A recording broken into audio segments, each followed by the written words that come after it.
بسم اللہ الرحمن الرحیم۔ السلام علیکم ناظرین، ہم امید کرتے ہیں کہ آپ سب خیر و عافیت سے ہوں گے اور دست بازو سے اللہ کی دی گئی نعمتوں کو سمیٹ رہے ہوں گے۔ ناظرین، آج کی جو ہماری ویڈیو ہے اس میں ہم بات کریں گے ایک واقعے سے ریلیٹڈ جو کہ پاکستان انڈیا کی پارٹیشن کے وقت پیش آیا۔ بیسیکلی یہ کہانی ہے ایک مسلمان لڑکی کی جس کو ہجرت کرنی پڑی کچھ ناگوار حالات میں۔ بیسیکلی اس کا گھر جو ہے وہ آکیوپائی کر لیا گیا۔ ہم جانتے ہیں کہ خانہ جنگی کا دور تھا، ہر طرف جو ہے وہ ظلم و ستم کا دور جو تھا وہ عام تھا، لوگوں نے بہت سی قربانیاں دی اس پارٹیشن کے دوران۔ تو اس لڑکی نے بھی جب ہجرت کی تو کچھ ایسے حالات کا سامنا کرنا پڑا کہ اس کو اپنی فیملی سے جو ہے وہ جدا ہونا پڑا۔ مطلب کچھ حالات ایسے آ گئے کہ یہ اپنے خاندان سے جو ہے وہ بچھڑ گئی۔ تو جب رات کا وقت ہوا تو اس کو سمجھ نہیں آ رہی تھی کہ میں اکیلی کدھر جاؤں، کیونکہ وہ حالات ہی کچھ ایسے تھے کہ کوئی بھی موقع کا فائدہ جو ہے اٹھا سکتا تھا۔ تو اچانک اسے ایک مسجد نظر آئی، تو اس کے ذہن میں بھی باقی لوگوں کے ذہن کی طرح ایک خیال آیا کہ مسجد اللہ کا گھر ہے، یہاں پہ میں سیف جو ہے وہ رہ سکتی ہوں۔ تو جب وہ مسجد کے اندر گئی تو وہاں پہ ایک کمرہ تھا جہاں پہ ایک نوجوان بیٹھا کچھ پڑھ رہا تھا۔ ایسا لگ رہا تھا کہ وہ کوئی مدرسے کا کوئی اسٹوڈنٹ وغیرہ ہے، کچھ پڑھ رہا ہے۔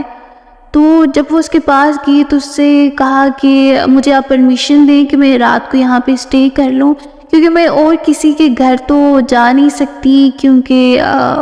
کچھ لوگ فائدہ اٹھا سکتے ہیں، کچھ کہا نہیں جا سکتا کہ میں وہاں پہ سیف رہوں گی یا نہیں، یہ اللہ کا گھر ہے، تو یہ سوچ کے میں یہاں پہ آئی ہوں۔ تو نوجوان لڑکے نے اس سے کہا کہ آپ فکر نہیں کریں، آپ یہاں پہ بالکل سیف ہیں۔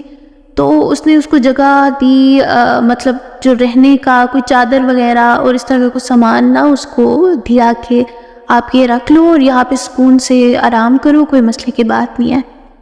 تو رات کو وہ نوجوان لڑکا اپنی جو ہے وہ علم کی روشنی حاصل کر رہا تھا، اسی میں ہی مصروف تھا۔ تو اس کی ایک دو بار اس لڑکی کے اوپر نظر پڑی اور شیطان نے اس کے دل میں کچھ عجیب سے وسوسے اور عجیب سے خیالات لانے سٹارٹ کر دیے، لیکن اس نے ایک اللہ کے لیے اپنے دل کو جو ہے وہ گناہ سے روکا۔ ایک دو دفعہ اس پہ نظر پڑی اور اس نے اپنی نظروں کی حفاظت کی اور یہ دل میں خیال آیا کہ اللہ کے لیے میں کوئی گناہ نہیں کروں گا۔ میں بھی ایسا ہو سکتا ہے کہ اللہ تعالیٰ اس ایک گناہ کی وجہ سے مجھے جنت میں جانے سے روک دے۔ تو یہ خیال آتے ہی اس نے جو ہے وہ اس معاملے سے اس نے خود کو بچا لیا۔ تو صبح جب اس لڑکی کی آنکھ کھلی، صبح وہ رات آرام سے اس نے وہاں پہ اسٹے کیا اور بہت خود کو پرسکون پایا۔ تو اس لڑکی کے گھر والے ڈھونڈتے ڈھونڈتے وہاں پہ مسجد میں آ گئے اور اس طرح سے وہ لڑکی اچھے سے اپنے گھر والوں کے پاس چلی گئی۔ تو کچھ دن بعد کیا ہوا کہ اس لڑکی کے جو والدین تھے، اس کے جو والد صاحب تھے، وہ اس لڑکی سے ملنے کے لیے مسجد میں آئے۔ انہوں نے اس کا شکریہ ادا کیا اور بولے کہ میں بہت خوش ہوں آپ سے کہ آپ نے میری بیٹی کی حفاظت کی اتنے اچھے سے، اور میری ایک خواہش ہے کہ بلکہ میرے سے زیادہ میری بیٹی کی خواہش ہے کہ اس کا نکاح آپ سے ہو جائے۔ تو اس لڑکے کو کیا اعتراض ہو سکتا تھا، اس نے لڑکی کو بھی دیکھ لیا تھا اور اس کا خاندان بھی بہت اچھا تھا، تو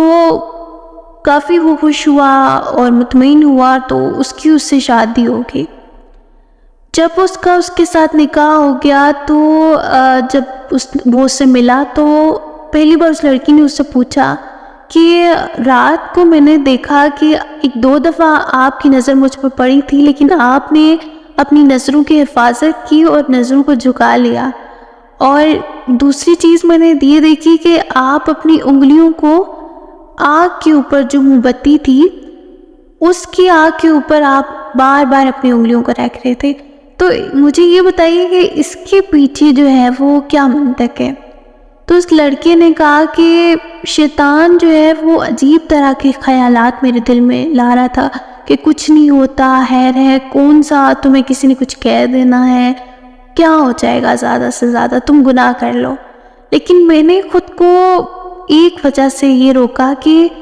دیکھو یہ جو دنیا کی، میں بار بار اپنی انگلیوں کو نا اس آگ کے اوپر رکھ رہا تھا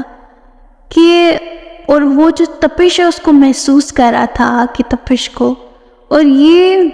خیال بار بار اپنے دل میں لا رہا تھا کہ یہ دنیا کی جو آگ ہے وہ اتنی زیادہ سخت ہے، اور اگر اللہ تعالیٰ نے مجھے اس گناہ کی وجہ سے جہنم کی آگ میں ڈال دیا ہمیشہ کے لیے، تو میں کیسے برداشت کر پاؤں گا؟ یہ دنیا کی آگ مجھ سے برداشت نہیں ہو رہی، جو کہ سمپل ایک موم بتی کی آگ ہے، تو میں اس جہنم کی آگ کو کس طرح سے برداشت کروں گا؟ تو میں بار بار اپنی انگلیوں کو نا اس آگ کے اوپر رکھ رہا تھا۔ تو ناظرین، یہ واقعہ سنیں آپ کی کس طرح سے ایک نوجوان اگر اللہ کی رضا کی خاطر خود کو جو ہے وہ گناہ سے روکتا ہے ایک اللہ کے لیے، اور وہ کچھ بھی کر سکتا تھا، لیکن اس نے ایک اللہ کے لیے اس نے اپنے دل کی حفاظت کی، اپنی نظر کی حفاظت کی، تو اس کا اجر و ثواب کتنا زیادہ ہوگا۔ دنیا میں بھی اس کو وہ ایک چیز، وہ عورت اس کو ایک انعام کے طور پر کہہ لیں، یا اس کو ایک حلال طریقے سے مل گئی، اور آخرت میں بھی اللہ تعالیٰ اس نیکی کی وجہ سے کہ اس نے اللہ کے لیے گناہ چھوڑا تھا، تو اس کے لیے کتنا زیادہ اجر اور ثواب جو ہے وہ اسے دیا ہوگا۔ تو اگر ہم اس چیز کو لے کے یا اس طرح کے واقعات کو اگر ہم دیکھیں، سنیں، سمجھنے کی کوشش کریں، تو ہم یہ جان سکیں کہ اللہ تعالیٰ کے لیے اگر ہم کسی چیز کو چھوڑتے ہیں تو اللہ تعالیٰ اس سے بہتر ہمیں عطا کرتا ہے۔ ایک حدیث بھی ہے نا، نبی کریم صلی اللہ علیہ وسلم فرماتے ہیں کہ اگر کوئی بھی انسان اللہ کے لیے کوئی بھی گناہ چھوڑتا ہے، اللہ کے لیے کچھ بھی کرتا ہے، تو اللہ تعالیٰ یا تو وہی چیز اس کو عطا کرتا ہے یا پھر اس سے بھی بہترین اسے عطا کرتا ہے۔ تو ہمیں کوئی بھی غلط کام یا کچھ بھی برا کرنے سے پہلے ایک بار یہ سوچنا چاہیے کہ اس چیز کے بارے میں ہم سے سوال ہوگا، ایک میدان ہے جو اس دنیا کے بعد سچے گا، جس میں ہم جواب دے ہوں گے اللہ تعالیٰ کو۔ اور کوئی بھی کام اگر ہم اللہ تعالیٰ کے لیے کرتے ہیں،